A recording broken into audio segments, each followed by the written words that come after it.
ሰላም ጤና ይስጥልን ውድና የተከበራችሁ ተመልካቾቻችን ወደ እናንተ የምናደርሰው አውቶሞቲቭን ከነጃት ጋር ነው። ከመላው ካሜራ ባለሙያ ጋር አብራችሁ ቆይታ የማደርገው እኔ ነጃት እንድሪስ ነኝ። መልካም ቆይታ። ዛሬ እንግዲህ ለተመልካቾቻችን ይመጥናሉ ብለን ወደ ያዝናቸው ርዕሰ ጉዳይ እናልፋለን። ወደ ፍሬን ሲስተም እንለፍ ዛሬን እና እስኪ ስለ ፍሬን ሲስተም አንዳንድ ነገር እንበላቸው ለተመልካቾቻችን። አዲስ ዛሬ ፕሮግራሙን ለሚሰሙ ሰዎች ፍሬን ምንድነው የሚለው። በጣም ጥሩ አመሰግናለሁ ነጃት። ያው ፍሬን ሲስተም መጀመሪያ ተሽከርካሪን የሚያበርድና የሚያቆም ሲስተም ነው እና ፍሬን ያ ነው ስራው። ተሽከርካሪን ማብረድ ማቆም ነው ስራው። ግን ፍሬን ያው ብዙ ያንን ለማድረግ ብዙ አብሮት የሚሄዱ ኮምፖነንቶች አሉትና ያ ነው ዋና ስራ ፍሬን ማብረድና ማቆም ነው ስራ። መልካም እንግዲህ እስኪ ፍሬን አሁን ብዙ አይነት ፍሬን ሲስተሞች አሉና ከነዛ መሃል የተወሰኑትን በጥቂቱ። የሚገርምሽ ነጃት ብዙ አይነት አለ። አንድ አራት አይነት ፍሬኖች አሉ። አሁን ለምሳሌ የመጀመሪያው ሰርቪስ ብሬክ ይባላል ወይም የእግር ፍሬን ማለት ነው። ሁለተኛው ደግሞ የእጅ ፍሬን ወይም ሃንድ ብሬክ ይባላል። ሶስተኛው ኤግዞስት ብሬክ ወይም ደግሞ ፍሬና ሞተር በተለምዶ ፍሬና ሞተር ያው የምንለው ነው። አራተኛ ደግሞ ሪታርደር ይባላል። እነዚህ በአራት ይከፈላሉ። እያንዳንዳቸው ደግሞ ስፕሊት አላቸውና እነሱንም ማውራት ይቻላል። ይሄ ነው እንግዲህ አሁን የተለያዩ የፍሬን ሲስተሞች አሉ። በአየር የሚሰሩ አሉ፣ በዘይት የሚሰሩ አሉ። ከነዛ መሃል ደግሞ እስኪ እነዛን ይዘርዝሩልኝ። ትክክል ነሽ ነጃት። አሁን እንዳልሽው ኤር ብሬክ ሲስተም አንደኛው ኒውማቲክ ወይም ኤር በኤር የሚሰራ በአየር የሚሰራ ማለት ነው። ሁለተኛው ደግሞ ኤር ኦቨር ሃይድሮሊክ የሚባል አለ። አየርና ሃይድሮሊክ ሲስተም የሚሰራ በዘይት የሚሰራ ማለት ነው። ሶስተኛው ደግሞ ኤሌክትሪክ ሲስተም አለ።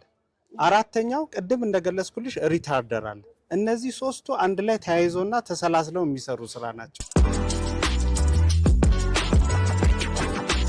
እንግዲህ ዛሬ ስለ ቲኤክስ መኪና ነው ለተመልካቾቻችን ይዘንላቸው የቀረብነውና ቲኤክስ መኪና የሚጠቀመው የፍሬን ሲስተም ምን አይነት ነው? አመሰግናለሁ ነጃት። ቲኤክስ ይሄ መኪና ሆው ቲኤክስ 336 4x4 ዳምፕ ትራክ ወይም ገልባጭ ትራክ ይባላል። ይሄ ፍሬን በነገራችን ላይ ቅድምም መግቢያ ላይ እንደተነጋገር ነው ምን አይነት አንደኛ ኤስካም የሚባል ፍሬን አለ። ሁለተኛ ዌጅ ታይፕ የሚባል ፍሬን አለ። ይሄኛው ኤስካም የሚባለው ነው። ብሬክ ቼምበር አለው። ኤስካም ወይም ፍሬን በምንይዝበት ጊዜ ኤሱካም የፊት ለፊት ታምቡሩን በመወጠር ፍሬን የሚይዝ አይነት ሲስተም ነው የሚጠቀመው። ፍሬናችንን ስንረግጥ የሚይዝልን ሲስተም ነው ማለት ነው። ኤግዛክትሊ ይሄ ኤስካም ሲስተም ኤስካም ታይፕ ይባላል ማለት ነው። ኤስካም የምንለው የፍሬን አይነት የሚጠቀማቸው የራሱ የሆኑ ኮምፖነንቶች አሉት እና እነዛን ኮምፖነንቶች ይሄ ብሬክ ቻምበር ይባላል። ይሄኛው ስላክ አጀስተር ይባላል። እዚህ ጋር ደግሞ ኤስካም አለው። እነዚህ ኮምፖነንት ናቸው እንግዲህ ፍሬን ሲስተም እንዲይዙ የሚያደርጉት። ግን ምንድነው መጀመሪያ እግር ላይ ፉት ቫልቭ አለ። ከፉት ቫልቭ ቻንሲ ሪሌ ቫልቭ አሉ። ከቻንሲ ሪሌ ቫልቭ ወደ እግር ሬጉሌተሮች አሉ። ከሬጉሌተሮች ደግሞ እያንዳንዱ መስመር ላይ ቻምበሮች አሉ። እንደዚህ አይነት አሁን ይሄ ሲንግል ነው። ኋላ ላይ ያሉት ግን ደብል ነው። ምክንያቱም የእጅ ፍሬንም ስላላቸው ማለት ነው። አንዳንድ መኪኖች ዘመናዊ መኪኖች ደግሞ ሌሎች እንደዚህ አይነት ደብል እዚህ ጋር የፊት እግራቸው የእጅ ፍሬን ያለው አለ። የፊት እግራቸውና የመሃል እግራቸው የእጅ ፍሬን ያለው አለ። ይሄኛው ግን አራቱም እግር የኋላ የእጅ ፍሬንም የእግር ፍሬንም አለው እና ደብል ቼምበር ነው የኋላ የሚጠቀሙት። ይሄኛው ሲንግል ቼምበር ነው። ብዙ ጊዜ አደጋ የሚደርሰው በምን አጋጣሚ ነው? ማለትም ሰርቪስ ታይማቸው።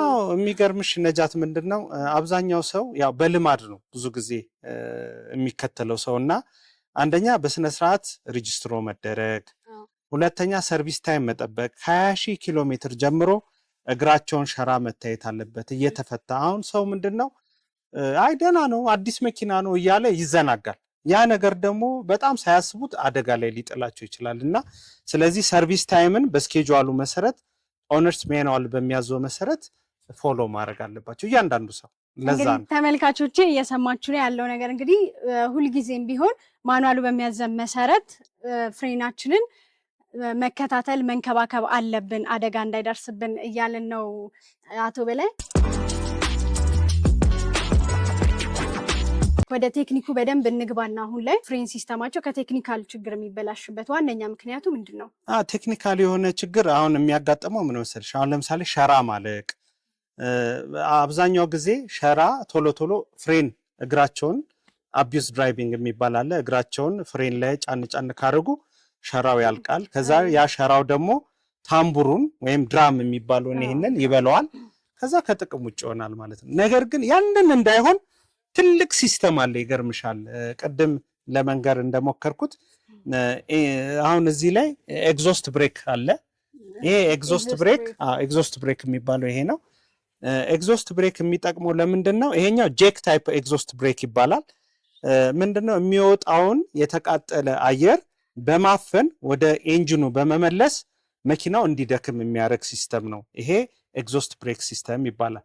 ሌላው ደግሞ ሌላ አይነት ደግሞ አለ። ምን አይነት ነው? ኤግዞስት ቫልቭን በመክፈት መኪናው እንዲደክም ኢንጂን ብሬክ ይባላል። እሱ ኢንጂን ላይ ያለ ነው እና ኤግዞስት ቫልቮቹን በመክፈት መኪናውን ኃይል ማሳጣት፣ እሱ ሌላኛው ነው። ሌላኛው ሪታርደር ወይም ደግሞ ቴልማ የሚባል ደግሞ አለ። ቴልማ ሁለት አይነት አለ፣ ሃይድሮሊክ አለ፣ ኤሌክትሪክ አለ። እሱም ደግሞ የሚገጠመው የት ነው? ካምቢዮ ኋላ ላይ ይገጠምና ኤሌክትሪካሉ ኦልሬዲ ድምፅም የለውም ምን የለውም ያደክመዋል መኪናውን። መካኒካሉም እንደዛ ነው፣ ስራቸው አንድ አይነት ነው እና ፍሬን 10 ከመያዝ ከመጠቆም ያንን ነገር ኤግዞስት ብሬክን በመጠቀም ቅድም ስነዳ አይተነዋል። ኤግዞስት ብሬክን በመጠቀም ሸራችንን ህይወታችንን መጠበቅ እንችላለን። እንደገና ደግሞ ማርሽ በተገቢው ቁልቁለት በጣም ከሆነ ኤግዞስት ብሬክ እና ተገቢው ማርሽ መጠቀም መቀናነስ ያስፈልጋል። አስቀድመን ማለት ካልቀናነስን መኪናው በጣም ይሄዳል። ፍሬን ቶሎ ቶሎ የምንይዝ ከሆነ ይሞቃል። ያኔ አደጋ ላይ እንወድቃለን ማለት ነው። ሌላስ ቴክኒካል ችግር የምንለው በሰፊው ቶሎ ቶሎ ሊገጥመን የሚችል አንድ ሹፌር ቶሎ ቶሎ ሊገጥመው የሚችል ለየት ያለ በጣም የሚገርምሽ ነገር ነጃት፣ አንዳንድ ጊዜ ረዳቶች ሬጂስትሮ እናደርጋለን ወይም አጀስት እናደርጋለን ብሎ ይሞክሩና ይገቡና እንደውም አጀስት ከማድረግ ይልቅ ፍሬኑን ፍሬ ያደርጉትና ገደል የሚገቡ የሚጋጩ ሰው ላይ አደጋ የሚያደርሱ አሉ። እና ከዛ ቴክኒካሊ በተማረ ሰው ቴክኒካሊ በሚያክሰው ቢያደርጉ ይሻላል። በልማድ አይ ቀላል አይደለ እንደ እቺ ያሉ የሚያደርጉት ነገር በጣም ቬሪ ዴንጀረስ ነው እኔ ካየሁት ማለት ነው። አዎ ብዙ ጊዜ ሲኖትራኮች ወይም የተለያዩ ትራከሮች አደጋ በፍሬም ምክንያት አደጋ ተፈጥሮባቸዋል ሲባል እንሰማለን። ዋነኛ ምክንያቱ ይሄኛውም ሊሆንም ይችላል። ሹፌሮች ባለማወቅ የተለያዩ ነገራቶችን በማድረግ ይሆናል። ሰርቪስ እንዴት ነው የምናደርገው? ይሄ በየጊዜው የሚቀየር እቃ አለው ወይ? ሰርቪስ ታይም ውስጥ በምን ያህል ኪሎ ሜትር ነው? ከ20 ሺህ ጀምሮ ፍሬን እነዚህ ድራም ታይፑን እየፈታን ባይዘዌ ይሄ ድራም ታይፕ ነው። አንዳንድ መኪኖች ደግሞ ዲስክም ያላቸዋል። ይሄኛው ድራም ታይፕ ነው እና ፍሬኑን እያወጣን ሸራውን ቼክ ማድረግ ይገባል ማለት ነው። ሸራውን ቼክ የማናደርግ ከሆነ እያለፈ ከሆነ ወይ ለአደጋ ይዳርገናል ማለት ነው። ሸራውን ስናወጣ ሸራው ካለቀ በጣም የሚገርምሽ ነገር ካውንተርፊት የሆነ ነገር አለመግጠም። እኔ ባየሁት ነገር በአንደኛ በሁለተኛ በሶስተኛ ሆነ ካውንተርፊት ወይም ደግሞ ሎካል ማርኬት የሚሸጡ ነገሮች አሉ። እነዛን ነገር አቮይድ ማድረግ እና ኦሪጂናል የሆነ ለዚህ መኪና የሚመጥ ነው ወይም ለማንኛውም መኪና ለራሱ ኦሪጂናል የሆነ ፍሬን ሸራ ብንጠቀም ሴፍ እንሆናለን። ያው ያነዳድ ስኪል ምን እንዳለ እሱም በመገንዘብ ማለት ነው። እንግዲህ አሁን አንድ ሹፌር መጥቶ ብሬክ ፍሬን የእግር ፍሬም ከረገጠ በኋላ እንዴት ነው ሲስተሙ ፍሎ አድርጎ የሚሄደው? እሱን ነገር ብናይ ለእኔም ለተመልካቾች። መጀመሪያ ኮምፖነንቶቹን ልንገርሽ። አሁን ለምሳሌ የእግር ፍሬን አለ፣ የእጅ ፍሬን አለ፣ ኮምፕሬሰር አለ፣ ሪዘርቬር ታንከር አለ፣ ቻንሲ ሪሌ ቫልቮች አሉ፣ ሬጉሌተሮች አሉ፣ ከዛ ደግሞ ብሬክ ቻምበሮች አሉ። ይሄ ነው ሲስተሙ። እና መጀመሪያ አንድ ሹፌር እግር ሲረግጥ ንፋስ የታዘዘው ይመጣና ቀጥታ ወደ ብሬክ ቻምበር ሬጉሌተሮች እና ቻንሲ ሪሌ ቫልቮች አሉ። በእነሱ ያልፍና እዚህ ጋር ይመጣል።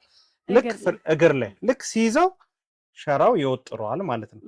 ልክ ሲለቀው ተመልሶ በስፕሪንግ አክሽን ይመለሳል ማለት ነው ወደ ቦታው። እና እንደዛ ነው። አሁን ከኋላ በኩል ብሬክ ቻምበር ያለውን እንዳየሽው በጣም ውስጡ ትልቅ 9000 ኒውተን ያህል ፎርስ ያለው ስፕሪንግ አለው። ያ ስፕሪንግ ለእጅ ፍሬን ነው የሚጠቅመው።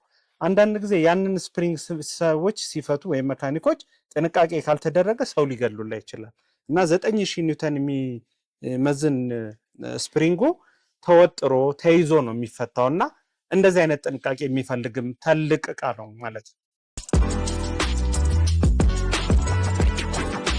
የፊት ጎማ የሚይዘውን ጨርሰን አሁን ደግሞ ወደ ኋላኛው የፍሬን ሲስተም እንሂድና ከኋላስ እንዴት ነው ቀጣይነቱ? የሚገርምሽ የኋላኛው ትንሽ ለየት የሚያደርገው ደብል ነው ያለው የብሬክ ቻምበሩ። አንደኛ የእጅ ፍሬን፣ ሁለተኛ ደግሞ ሰርቪስ ብሬክ ወይም የእግር ፍሬን የምንለው የያዘ ነው። በአይነቱም በሳይዙም ተለቅ ያለ ነው እና ልክኛ ወይም ሹፌር ፍሬን ሲይዝ ቀጥታ ወደ ታች ያዝና ቅድም በነገርኩሽ ሰርኪዩቶች ሄዶ ፍሬን ንፋሱ እዛ ጋር ፕሬሸራይዝድ ሲያደርገው የኋላ ታምቡሩን እንዲይዝ ያደርጋል ማለት ነው። ስትለቂው ይለቃል። የእጅ ፍሬን ግን ልክ አንቺ ስትይዥው የተጨመቀውን ስፕሪንግ እንዲለቅ ነው የሚያደርገው ማለት ነው። ግልጽ ነው። ልክ አንቺ ደግሞ የእጅ ፍሬኑን ለመሄድ ፍሪ እንዲሆን ስናደርግ ያ ስፕሪንግ ይሰበሰባል። ወደ ውስጥ ሲሰበሰብ ሲጨመቅ ነፃ ይሆናል ማለት ነው። የእጅ ፍሬን ስንይዝ ስፕሪንጉ በራሱ ጊዜ በጣም ኃይለኛ ኒውተን ፎርስ ስላለው ይወጣል፣ ይይዟል ማለት ነው የእጅ ፍሬን። እኛ የእጅ ፍሬን ስንለቅ ስፕሪንጉን ወደ ውስጥ መሰብሰብ ነው የምንሰራው ማለት ነው። ስለዚህ ተቃራኒ ነው ማለት ነው። የእጅ ፍሬን ስንይዝና የእግር ፍሬን ስንይዝ ተቃራኒ ናቸው። የእግር ፍሬን ስንይዝ ስፕሪንጉን ልክ እግር አፕላይ እንዳደረግን ወዲያ ይወጣና ይይዛል፣ ከዛ ስፕሪንጓ ትመልሳለች። የእጅ ፍሬን ሲሆን ግን ስፕሪንጉ ኦልሬዲ ተጨመቀ ማለት ነፃ ሆነ፣ መኪናው መሄድ ይችላል ማለት ነው። ስፕሪንጉ ደግሞ ኤክስፓንድ አደረገ ማለት መኪናው መሄድ አይችልም ማለት ነው። በጣም አመሰግናለሁ በሌ።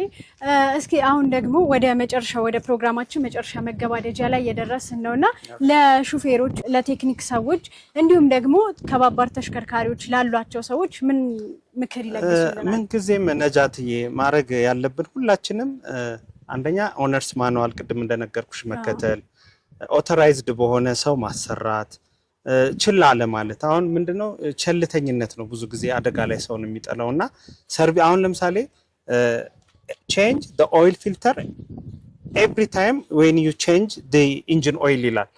ምን ማለት ነው? ኦይል ፊልተር ስትቀይር አብረህ የዘይት ስትቀይር ኦይል ፊልተሩንም ቀይረው ማለት ነው። እኛ ግን አብዛኞቻችን በልማድ ወይ ዘይቱን ይቀይሩትና ፊልትሮን ይተውታል፣ ፊልትሮን አጥቦ ይከቱታል። እንደዚህ አይነት ነገሮችን አቮይድ ማድረግ፣ በልማድ የሚደረጉ ነገሮችን በተቻለ መጠን አቮይድ ካረግን ዘይት ሰርቪሳችንን በትክክል ከጠበቅን መኪናችንን ከተንከባከብን ረጅም ዓመት ያገለግለናል ያለምንም ስጋት ማለት ነው። ከተዘናጋን ግን ያው ዋጋ ያስከፍለናል። አሁን ላይ ካሉት የአደጋዎች የፍሬን አደጋ ራሳችንን መጠበቅ እንዲሁም መኪናችንን መንከባከብ አለብን። አውቶሞቲቭን ከነጃት ጋር በቀጣይ ሳምንት በሌላ ዝግጅት እንጠብቃችኋለን። መልካም ሳምንት።